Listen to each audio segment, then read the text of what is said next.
Las almas de la iglesia. Se acercaba la fiesta de la Virgen de Rosario, y la gente devota iba todas las noches a la iglesia a rezar la novena de la Virgen. Iban especialmente las señoras y sus hijas, pues los hombres, menos amigos de los rezos, solían quedarse en la casa. Cierta noche, una joven, llamada Isabel, se quedó dormida durante el rezo, sobre una banca en el rincón más discreto de la iglesia, y siguió durmiendo aún después que la gente desocupó la iglesia. Nadie reparó en ella y la dejaron sola, con las puertas cerradas. Despertó al cabo de un largo rato y se halló sola, con la iglesia sumida en un silencio sepulcral, con las luces apagadas. ¿Cuánto tiempo había dormido? ¿Acaso varias horas? Se levantó de miedo y corrió a la puerta principal. La empujó con todas sus fuerzas, pero la puerta estaba cerrada con llave. En su desesperación quiso llorar, gritar, pero no pudo. La única luz que brillaba como una estrella en la inmensidad oscura de la iglesia era la de una vela que ardía en el altar de la Virgen. Hacia ella retrocedió Isabel con el cuerpo desfallecido de espanto. Vio que la vela estaba consumiéndose, tomó otra que había cerca y la encendió. Después se dirigió a la puerta de la sacristía con la esperanza de encontrarla abierta. Hizo fuerza para abrirla, pero la puerta estaba igualmente cerrada con llave. En ese momento oyó pasos que parecían dirigirse hacia el lugar donde estaba. Era un sonido confuso, como de muchas personas que se movían saliendo de los oscuros rincones de la iglesia. Isabel corrió a refugiarse al altar de la Virgen. Se encaramó sobre el altar, junto a la sagrada imagen, y se cobijó bajo el manto de la Virgen. Era la hora de las almas. Venían en procesión, vestidas de blanco, rezando y llorando. Isabel las veía acercarse y reunirse en el fondo de la iglesia. De pronto, una de las almas exclamó: «Huelo a carne cruda, huelo a carne cruda». Y todas las almas repitieron lo mismo, y como guiadas por el olfato, comenzaron a acercarse a la joven, siempre con voz gangosa. «Huelo a carne cruda. ¿Quién está aquí?». Isabel, asustada, hizo un movimiento para envolverse en el manto de la Virgen e hizo caer la vela encendida en el suelo.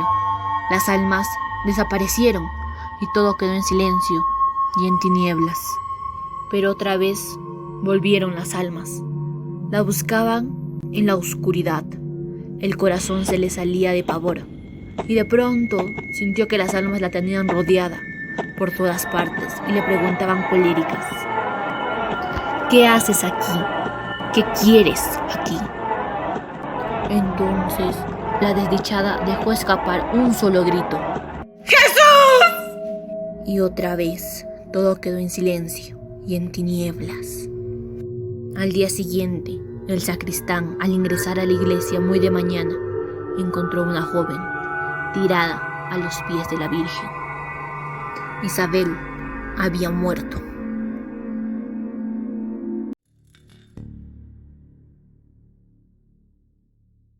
Les voy a contar la historia de un condenado que viaja en los carros. Pasaba el mes de junio en que todos los cerros de esta región de Jauja mostraban sus sembríos de trigo y cebada, con las cabezas rendidas como para caerse por el peso de las granzas que tenían. En dicha época, eso de las 9 de la noche, viajaba un camión sin carga, con chofer y ayudante en la caseta, y un solo pasajero atrás, en la plataforma. Este pasajero era un anciano que iba masticando su coca. El camión iba de Loroya a Jauja. Al pasar por el sitio denominado Huari, que queda a media hora de carro de Loroya, se presentó un hombre arropado en una mugrienta frazada. Se paró en medio de la carretera y levantó el brazo izquierdo en señal de que quería detener el carro.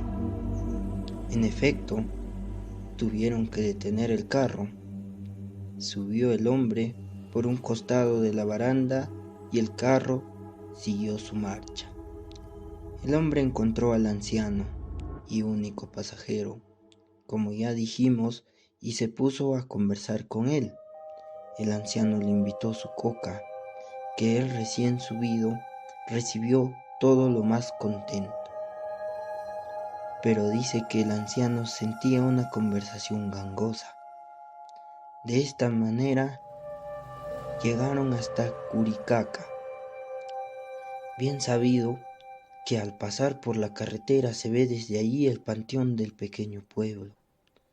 Pues aquí el hombre de la frazada, con una voz toda gangosa y chasmada, le dijo adiós al anciano, y se precipitó del carro y se fue corriendo al panteón con sonido de cadena y levantó las llamas rojizas. Era un condenado. El anciano sintió tal terror que no pudo gritar ni quejarse hasta llegar a Yanacancha, donde los de la caseta bajaron a cenar. Recién el viejecito se llenó de valor y les contó lo sucedido con el otro pasajero. El chofer y el ayudante y todas las personas curiosas que escuchaban el relato trajeron linternas y subieron al carro a ver si era cierto que no estaba el otro pasajero, pues se cercioraron de lo más bien. Solo vieron la coca masticada por el condenado, que estaba regada en montones por el carro, y dijeron que sus comentarios, que siempre espíritus de esta naturaleza llevan hueca la garganta, y por eso dejó pasar la coca y hablaba todo ronco y gangoso.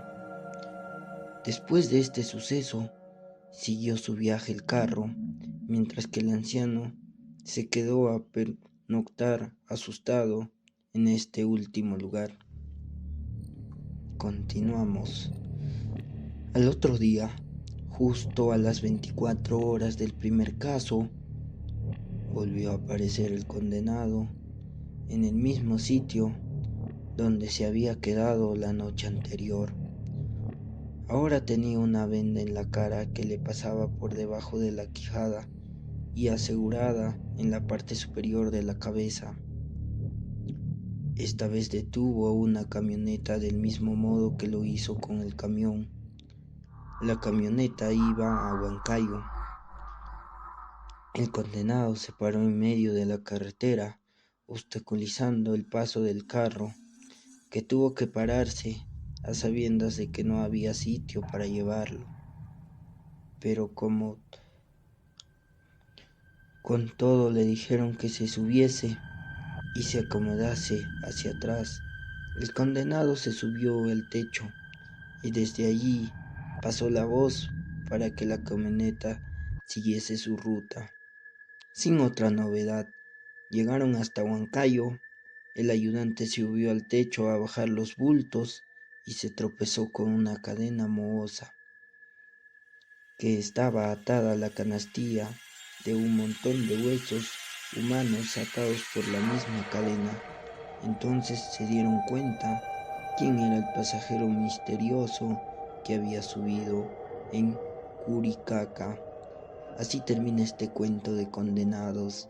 Y amigo, ten mucho cuidado cuando pases la ruta de Jauja de noche, porque Jauja es la tierra de donde habitan más condenados de la región Junín.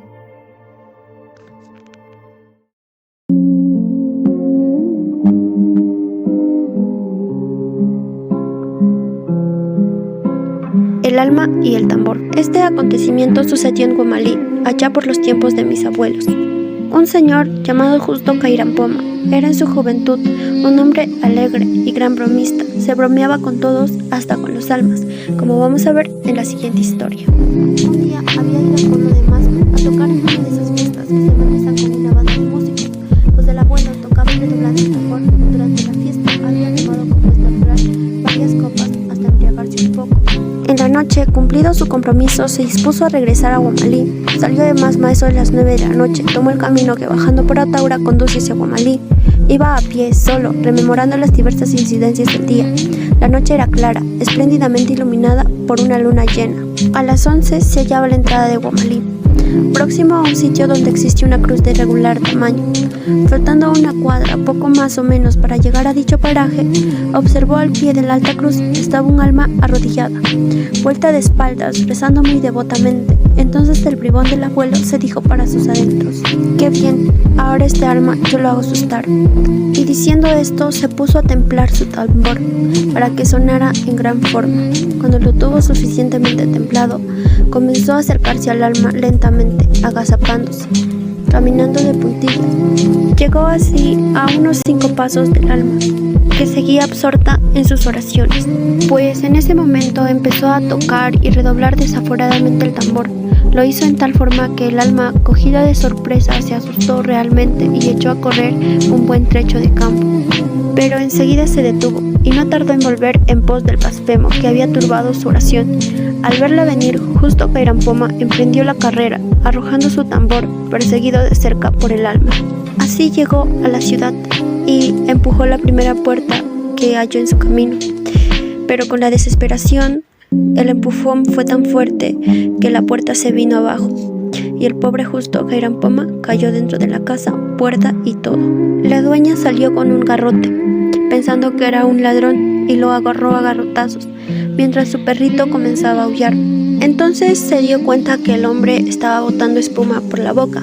Ella pensó que era producto de los garrotazos, y el alma desde afuera dijo: «Agradece, hombre atrevido y temerario, a que estás adentro de una casa y al amparo de ese perrito, que si no, ya verías cómo castigo tus bellaquerías». Comprendiendo la gravedad del asunto, la señora se fue adentro a rezar, dejando su suerte al derrengado bromista. Cuando de allí a un rato regresó, ya no estaba el alma, y el hombre volvía en sí. Reaccionó entonces a su vecino, justo Cairampoma, y supo de sus labios cómo habían ocurrido los hechos que lo trajeron a su casa. Como consecuencia de este suceso, el abuelo juró enmendarse